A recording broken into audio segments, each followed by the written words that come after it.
Well, good morning, and thank you very much for the invitation to participate in this workshop. I'm both very excited and very tortured to be here. And why? Because I'm a longtime molecular biologist. I've been at the EPA for about 10 years, and I haven't picked up a pipetter, even a single-channel pipetter, in at least the last 9. As I learned from my father, who's a retired career Marine, I once called him an ex-Marine, and he said, there are no ex-Marines, there's only Marines. So I'm a molecular biologist even without my pipetter, but it is kind of very envious of people who have the opportunity to use these new technologies, because I think this is the most exciting technology, certainly in my career, for the molecular biology field. But I have tried to keep up with the excitement in my work at the EPA, and sorry, I was trying to keep track of time, but I didn't get my timer started, so I guess I get an extra couple minutes. But I have tried to keep up with the excitement and see how that fits in with our research. So I'm here this morning to talk to you about some of the work that we do at EPA in the area of chemical prioritization from the EPA's National Center for Computational Toxicology, and how we think a functional genomics approach that makes use of CRISPR technology might fit in with our research. So this is my mandatory introductory slide. I'm sure probably nobody here really needs to see this slide, but EPA does have responsibility for a very large number of chemicals, thousands or tens of thousands of chemicals on various inventory lists. Many of those chemicals are very data poor with respect to safety information, and using traditional toxicology methods we just can't do that for the number of chemicals for both cost and ethical reasons. So in the Computational Toxicology Center, we've taken an approach over the last 10 years to try and use high-throughput technologies for hazard screening to generate information on these data-poor chemicals. We have a program called ToxCast where we've now screened upwards of 3,000 chemicals through over 800 bioassays, mostly cellular and biochemical assays. And as part of the federal collaboration between the NIH, EPA, and FDA called Tox21, we've also screened a much larger library of chemicals, about 8,000 chemicals, through about 80 different, mostly cellular assays focused on stress and nuclear receptor responses. And we take all of those data and put it into a database, analyze it, and try and build models predictive of toxicity. So here's one of the high-level learnings we've gotten from analyzing those data. Environmental chemicals tend to be very promiscuous with these in vitro assays. So the heat map here is showing you the effects of the results from the first 1,000 chemicals we tested through about 800 assays. So the columns are assays, the rows are, oops, sorry, figure out where the pointer is here. The rows are chemicals, and the redder the darker the red, the more potent the chemical is. But you can see there's a lot of chemicals that are active in a lot of different assays. So we get very promiscuous responses. Another way to look at that was from a paper from Rusty Thomas from a few years ago, where the x-axis here is the number of assays activated by a chemical, and here's the cumulative fraction of chemicals active in those assays. And so the majority of the chemicals, about 80% of them, are active in 10 or more assays. And we just arbitrarily call these chemicals having the non-selective chemicals. Another way to look at that is shown in this radar plot. So this is an animated radar plot where we're increasing concentration over time.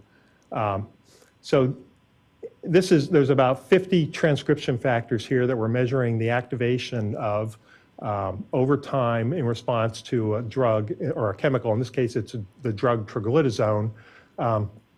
And as we increase concentration, you can see activity occurs primarily against a couple of transcription factors, and that's the intended target of triglyceridone, or the PPAR gamma. But once you get the higher concentrations, now you see additional activities showing up. So in this case, we would think the PPAR gamma would probably be the first place we would focus in trying to figure out what this chemical does. Of course, we know what it does. In the case of an environmental chemical, here's an example of pentachlorophenol. So here we're, again, increasing concentration, and we see a different type of profile here. So at the lower concentrations, there's not much going on, and once you get up into the tens of micromolar concentration, pretty much within the same concentration range, you see lots of activity occurring. So in this case, what do we focus on? Are there specific targets in there that are most relevant to the adverse effects of that chemical? How do we determine that? So I'm going to switch gears and talk about just a little bit and talk about some of the more recent work going on in the center. One of the things we've recognized for a long time is that this large suite of in vitro assays doesn't really begin to approach the potential range of biology that might be affected by the chemicals that we're testing. And if you map all of our assays, if you map all of our assays to genes and show them in a pie chart here, the total genes that are represented among all of our ToxCast assays is just a small slice of that. If you map those genes to various pathways, you do see a larger coverage, but there's still lots of unexplored biological space. So one way to deal with that is with transcriptomics.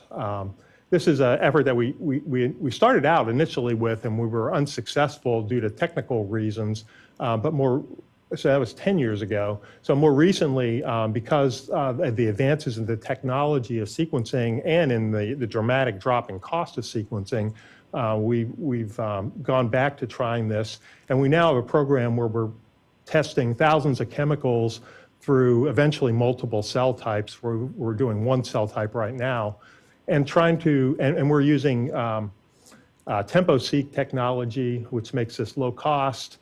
We do it's whole genome analysis, 384 well format. And so we're attempting to derive signatures of gene expression for our chemicals to be able to characterize their mechanism of action. So what have we learned so far from that? These are preliminary results of an analysis of our pilot experiment, which was about 45 chemicals, I think.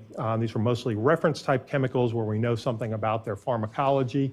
And one of the analysis approaches we took was the connectivity mapping, or CMAP approach, came out of the Broad Institute, where basically there's a large database of gene response signatures due to reference chemical perturbation or genetic perturbations, and then you profile your chemicals and try and find the best match of your signatures with what's in the database. And this was largely successful it was actually very successful for our pilot experiment in being able to identify the known pharmacology of the compounds, and this is just a few of the examples.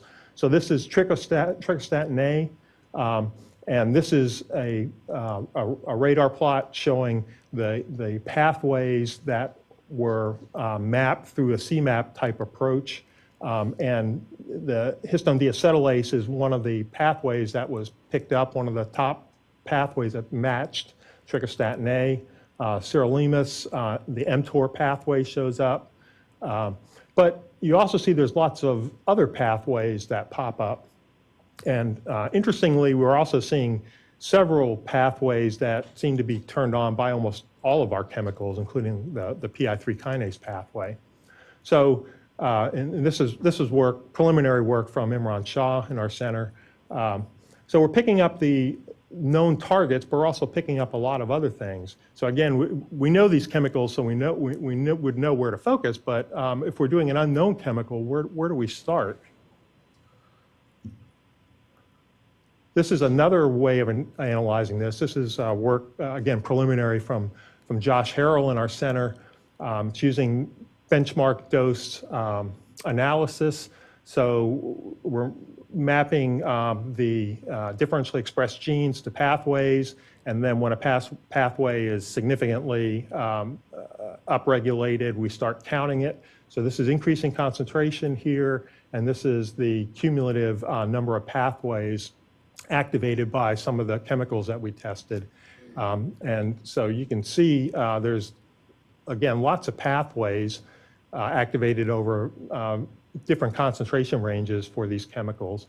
And so what do we do here? Can we just use the lowest concentration where the first pathway is activated as a way of defining no effects, or do we need to define these pathways as in terms of what's adversity?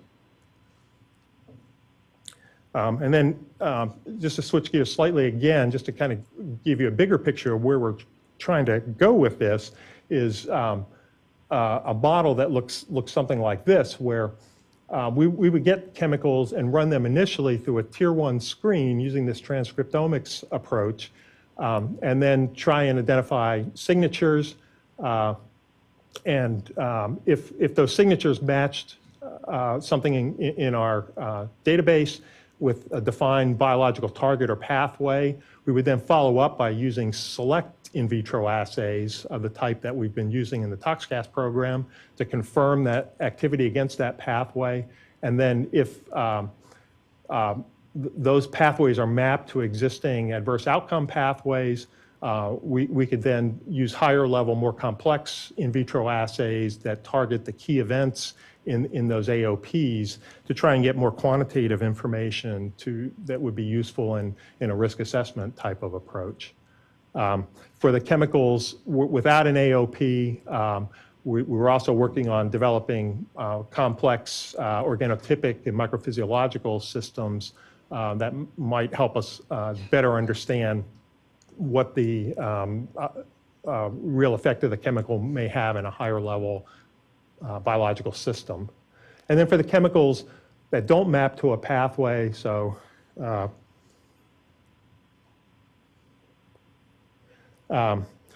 maybe we can just use that lowest concentration where we see perturbation of gene expression to set a safety level.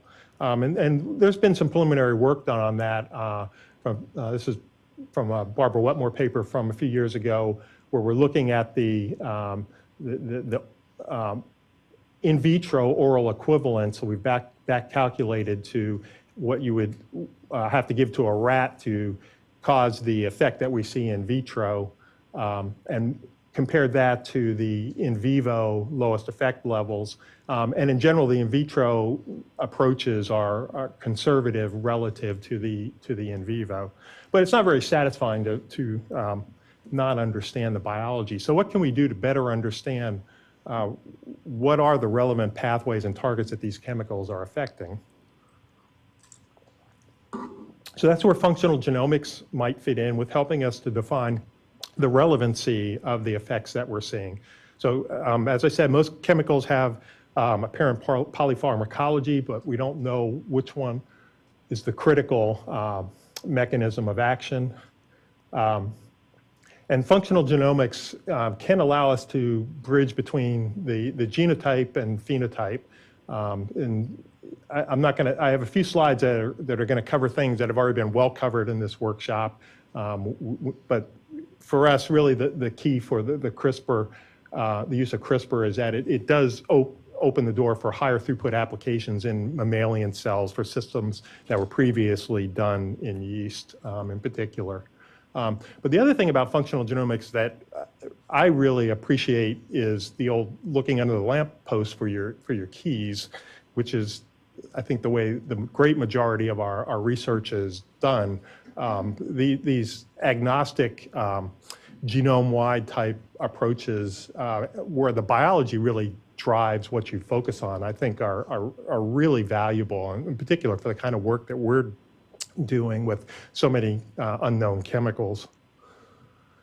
Okay, so this was an example just of showing use of functional genomics in the environmental world, and we heard plenty of examples of those from yesterday, but this is work that Chris's lab was involved with for metabolite of TCE, VCE, and showing its, being able to show important components of its mechanism of action through both a yeast and then confirmed in a mammalian system. Okay, and then I'll briefly talk here about the project that really got me to this workshop, pilot project we initiated with Chris's lab a while ago. This was funded by some internal competition called the Smarty Award that my postdoc Audrey Bone and myself received. And I just want to point out this, we actually, I think I wrote up the initial proposal for some of this work over 3 or 4 years ago. And we actually were awarded the funding for this a couple of years ago, but it takes forever to get things done in the government lab sometimes, especially when you can't do it yourself and you have to do it externally. But this project's been in the works for quite a while, and I think when it was initiated, there were very few examples of using these technologies in the environmental sciences. There's quite a few now, though. But the goal is to look at the feasibility of using CRISPR-Cas9 genome editing in human cells for screening chemicals for functional genome in a functional genomics tox format to try and identify putative molecular initiating events or modes or mechanisms of action, as well as potential modulating responses that could be useful in identifying sensitive populations. The experimental design is very similar to what you heard about yesterday. It's using the tox CRISPR library to knock down genes in the K562 leukemic cells, and then identifying eventually the candidate MIEs or MOAs. We chose to start with about 10 chemicals. We picked them, there were mixed use classes of chemicals. We consider them pretty well characterized in terms of mechanisms of toxicity, and we picked a few different classes of common mechanisms that we've identified in our screening. All of these are known cytotoxic compounds, so we can use them in an assay where cell survival is the driving endpoint for the functional screen. And so this work is underway. The exposure's been done, and I think we're at the stage, I think Chris just told me this morning, of the sequencing is next in line. So we should have results in the next year. Okay, some of the just weaknesses of this type of approach. The current approach is limited mainly to reduction in cell viability, although we talked yesterday about alternatives to that. Problems inherent in CRISPR technology, unintended mutations, not a particularly big problem, but something to consider. This one, pathway analysis, is a more broad, generalized problem in my mind, but I think we have a long way to go before analyzing gene function, and especially with respect to transcriptomics, by current pathway analysis tools becomes definitive. From a larger perspective, we have the same problems with other high-throughput approaches, the metabolic or xenobiotic metabolism capacity of the system, the toxicokinetic integration. But the functional aspects of this type of approach, I think, are hugely valuable in increasing the confidence in the relevance of the specific genes to adverse effects link that we identify. Future needs for integration of functional genomics into environmental risk assessment. We definitely need more proof of concept and pilot studies with well-characterized chemicals. Development of assay technologies that facilitate endpoints beyond cell viability. We talked about some of these yesterday. Cell line engineering of pathway reporters that directly drive lethality might be one way. Sorting on reporter gene expression, so fluorescent reporters. Sorting and maybe single cell RNA sequencing, other ideas. Model organisms are suited, as we've heard, to CRISPR approaches, so these could be really useful. And then just Continued interest in the use of high throughput approaches into risk assessment paradigms, of course, is going to be necessary. This draws on some ideas from myself and others within EPA, just in more general uses of these genome editing tools. Validation of these high throughput transcriptomic signatures is an obvious approach, and that's one that we plan to pursue. Validation of adverse outcome pathways. So what's the effect of the knockdown or activation of MIEs or key events to the adverse endpoint? Good way to validate your pathway. And I think this is going to be really valuable. It maybe can help with the development of quantitative AOPs if we can modulate the level of expression of some of these guys. Rapid generation of animal models, we've talked about that. Sensitivity and resistance to specific MOAs, modulation of critical ADME parameters, which can be part of these MOAs. Generation of sensitive population models, both in vitro and in vitro and in vivo. Single genetic mutation disease models are the most straightforward. Engineering ADME genetic variability, I think, would be really useful in helping identify modes of action that are relevant to sensitive populations. SNP recapitulation of sensitive populations, talked about that yesterday. Validation of sensitivities identified through GWAS type of analysis is also, I think, possible, although potentially very complex. And with that, I'll thank everybody for their attention. My postdoc, Audrey Bohm, was originally slated to do this presentation, but she just recently took a job at Bayer Crop Science, so I am filling in for her. But others from NCCT and NCA at EPA, Allison Harrell at NIEHS, and Chris's group at University of Florida. Thank you.